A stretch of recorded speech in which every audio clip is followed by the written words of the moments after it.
So will a granny flat add value to my property? My name is Colin Frager from Council Approval Group.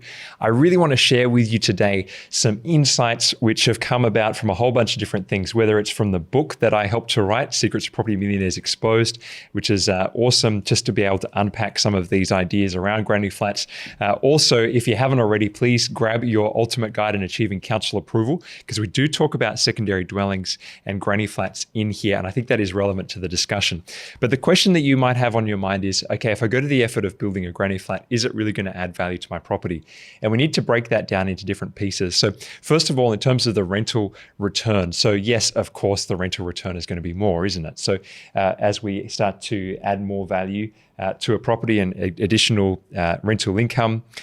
So say you've got your existing house here and you're building this granny flat, then yeah, of course, the cash flow which is coming out of here is going to be significantly more. And something that I've noticed in my own projects is that if you go for a slightly premium build with the granny flat, then you do actually, in fact, get a higher cash return. So don't be tempted to build the cheapest granny flat, the one that looks like a shed that no one wants to live in. Go for the premium version, and you can almost, in some areas, some suburbs, rent out a granny flat for almost as much as a house. It's disproportional and it's kind of unusual.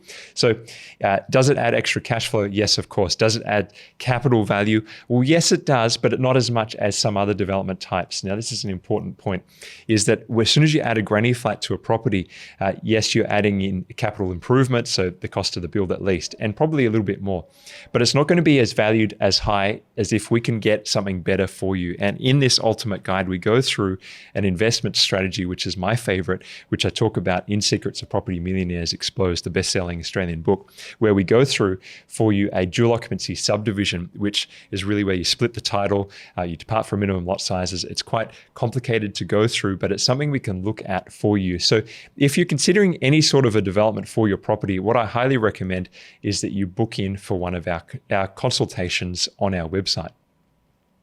So councilapproval.com.au is the website you want to go to. If you have a look at that, click on there now, go across, book in an appointment. What we'll do is we'll have a 30-minute consultation with you about what you're trying to achieve. It's really hard in a video to go through your actual specific questions that you have. So come prepared. We love to be able to work out a strategy for you and to start to work out what's the highest and best use for your property so we can maximize your investment return. Hopefully, though, that's been some good insights for you in working out whether or not a granny flat adds value to your property. My name is Colin Frager from Council Approval Group.